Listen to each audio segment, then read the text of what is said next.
ไปพี่น้องทักทายสบายดีเด้อจ้ามื้อนี้เราสิพากันเดินทางขามน้ำพี่น้องเราสิไปงานดองอยู่บ้านดอนทำเงินเนาะเราสิขับฝากขับฝั่งไปดองพี่น้องฝากนี่บัตรเสิร์นเขาสิแห่มาเลย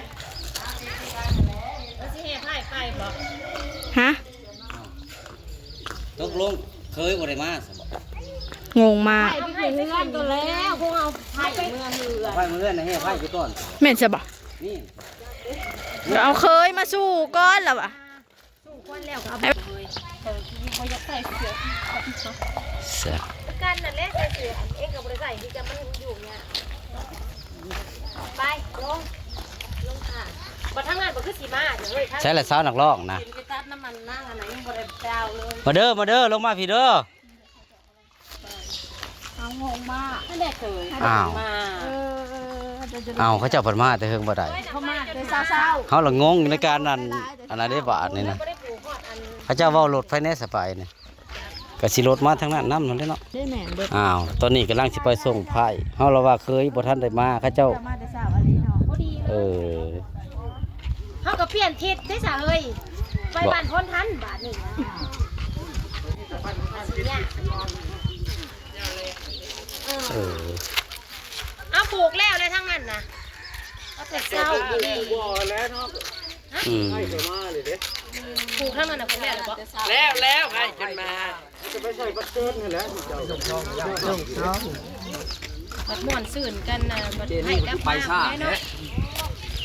แท้ น ไปซ่าแท้เมื่อพุ่นแล้ว เจ้า เมื่อค่ำเลยแล้วจะไปนั่งเหลว แม่นแล้วเขาก็มือว่ะแล้วเราขึ้นเรือใจสั่นว่า หืมก็ย่านบ่ ก็ได้ว่าสิถ้าเอาลำโพงจักรอบจักใดปัดคือสีมือก่อน ทั้งนั้นกัน นักร้องก็หากะมา ทั้งนั้นก็มีลำโพงจูบขวัญมีงานสร้างพุ่นน่ะ เออ ไปทางงานสร้างแล้วก็สิไปงานสร้างพุ่นได้ซะไปงานสร้างเด้อทางนี้ยังว่าธรรมดาทางพี่น่ะมันนั่นกว่าง งมาก ถ้าเบิ่งเจ้าสาวพี่น้องเอ้ยเลยบ่ได้ผูกแขนหลานเจ้าบ่าวไปเป็นยังเนาะอันนี้เนาะเจ้าบ่าวเฮ็ดยังเนาะนี่บ่อย่าเข้าห้องน้ำเด้ห้องนั่นน่ะอยู่ห้องพ่อใหญ่อันนั้น เธอขอเข้าห้องน้ำวัดก็ได้ ห้องน้ำวัดน่ะ แล้วใช้สักกันตันเอาเจ้าภาพพายยิงเขานะคือบ่ทันได้เห็นไป เอาใน ขึ้น ใส่ มา เจ้าภาพพายิงเขาน่ะ สิเอาแต่ไพ่นี่บ่มื้อน่ะ มานำหลังรถไปบ่ทันยังบ่ได้ผูกแขนซะ เรือห้องใหญ่มันจะมาเจอละหน่อยโอ้ อืม สะพอ เว้านั่น แล้ว น่ะ เมื่อพุ่นเฮาสิบ่ได้ขามไปพุ่นซะก่อนบ่ซะ อ้าวใครจะได้เมื่อพุ่นก่อนแล้ว เมื่อพุ่นเบิดเนาะไปหาคนเฮาก่อนซะเฮาบ่พาเอาขามไป ถ้ามันจะได้เมื่อก่อนแล้วจะแล้วจะตัวจะกลับไปซอยดังงามแล้วไปส่งไข่ก่อนไปเล่นพุ่นก่อนพุ่นก่อนไม่หิวเราเข้าเมื่อพุ่นก็ได้ แม่นติ โอ้ย จังโตม่วนจังโต ตาก่อนข้าเจ้าก็สิมาคือกันละทางนั้นก็ได้นี่ยิงว่าติเสียพ่อที่ลูกที่หลานผู้เดียวเมืองแต่เด็ก นั่นแหละเจ้าพาเนาะจุเจ้าก็จะไผเมื่อ ยังบ่เห็นเจ้าภาพพายยิงจักคนเดียวนี่น่ะมีแต่เฮาอยู่นี่2คน3คนนี่ มันเรือโบราณแล้วมันลอย เออโอ้ไผนี่กะเพราจากเมื่อแห้งเลยเนาะบ่ทาฮอด พี่น้อง โอ้ยลูก โอ้เจ้าสาวนี่ก็ดีสมจะได้เมื่อเฮือนหญ้าลีนี่ ไปละบาดนี้ มาพอดี บายนี่มาผู้เดียวเนาะมีหมูมีพวกโอ้ยยังผู้ใดเฮือน้ำลังฝากไป ปัดทีมงานอันสิไปส่งไพ่เต็มลำเรือพี่น้องรถเจ้าจอดอยู่ใช่จ้ะ รถผมบ่ได้เอามาร ถเจ้าอยู่เพื่อนผู้ พอกันรถเพราะว่ารถคงคันเดียวเนี่ย อืม รถลุงเดได้ซะ นี่เด้ ลุงเดน่ะมาฮอดหรือยัง นะขนาดบ่รถ ฮะเนาะ เพิ่นนั่นแต่งอัน ก้อนเดี๋ยวนี้น่ะ แต่งไผ่เมื่อเพื่อนพี่น้องเอ้ย เดี๋ยวจะสิปึกไปแต่ทั้งพี่อีกก้อน เนี่ยไปบ้านทางนี้ เขาคือบ่หาเงื่อข่อยเนาะเกี่ยวละ500ก็ไปเอา ปุก อะไรตีบ่อย ทำ ยังไงฉันสิรวยหมด บ่มาทาน โอ้ยกระทั่งแหละบริษัทเจ้าเลยว่ะ นี่เป็น เจ้านั่น แล่นเป็นขึ้นอยู่นี่ เจ้าหันเดีย นั่นยังว่าผ่าน บ้านเบิ่เลยบ้านเฮานั่น อืม ตำรวจ เพราะธรรมดามันบ่น่าขึ้นในนี่นะ คนจะขึ้นหรือคนสิไป สิลง พระเจ้าสิไปส่งไพ่ มันก็จะเป็นอินเดียแล้วแหละขันไปหัน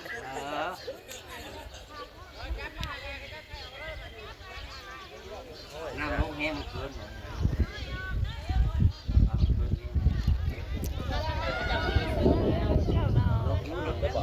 น้ำลงแห้ง สรุปเขาจะพากันไปทางใด ว่าอยู่ในกึ่งกลางระหว่างคลองกับนู้น สรุปก็คือสิพากันไปส่งไพ่คือสิขามดอน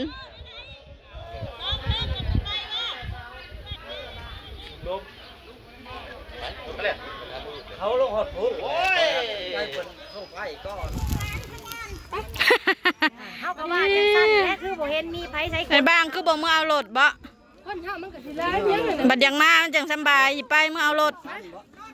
เมื่อเอารถนะบัดเฮาอยากมามันจังสำบาย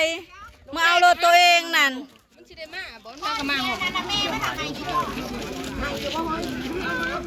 ได้ใช้สะแม่นะเดียวนี่นะ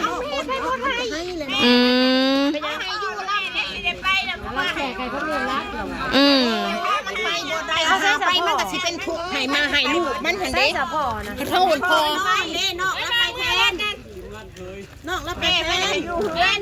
นั่งหน่อยนั่งอันนี้นั่นเขาว่าเราเป็นภาษาหายังเลยกันมัน รถจักรคันเดียวนี่ไปรถ มาเอารถบัดเมื่อบัดแบกมามันจังสำบายให้บางมาเอารถนะให้บางมาเอารถ เดี๋ยวเปลี่ยนใหม่แล้วซะเนาะ แม่เลยไปไปแล้วก็กัน ลูกเดย์เนี่ย เปลี่ยนทิศบัดนี้พี่น้องก็ไปส่งไผ่ ลูกแม่เด้ บ่บดแค่บ่3กัน บี้ไปทางนี้จ้ะ ไปเชิญ นำบ่ยากเนาะส่งกำลังก็ได้ซ่องนะ อืม เพราะว่าจะข่าวร้ายอยู่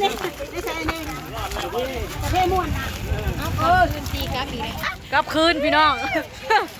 สรุปเพื่อสิได้ไปส่งร้าน จ้างเขามีนักร้อง ส่งไผ่ นี่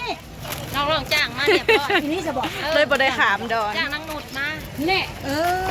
อย่าไปเบิ่งบรรยากาศอยู่พุ่นน้ำกันพี่น้องเอ้ย ต้องไปเดินอยู่เลย มันมาทุน เอาแฮมบ่โลดนะ ไปเขาต้องมาเขาต้องไปเดินอยู่เลยค่อยๆเราเห็นคนโอเคแล้ว เข้าเดียวกับมาแล้วส่ง รถเข้าไปเอง จัดเด็ก กลางเมือง แน่น่ะ ไอ้บางมาเอารถ มันบอกพ่อขี่รถน้ำเฮาก็ได้เฮารถเฮา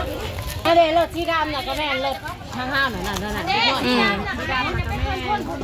แล้วก็รถไฟแล้วก็โค้งคันนึงนั่นดิรถตะกวนคันนึงนั่นดิดังนั้นเราไปเอารถมาหนังรันดมน่ะ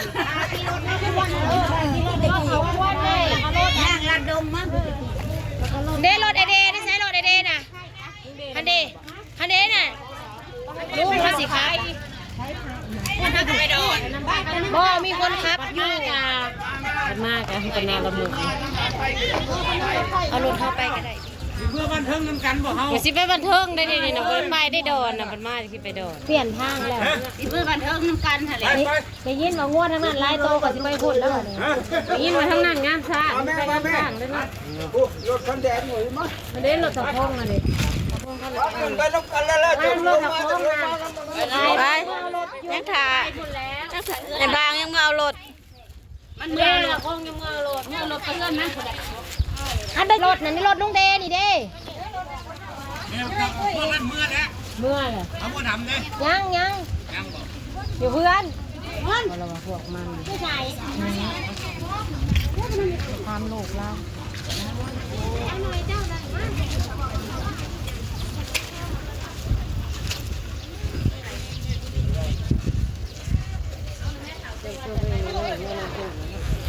เขาจะไปมาแล้วเขาจะมาที่รถเท่าไหร่จะไปมาแล้วขึ้นรถ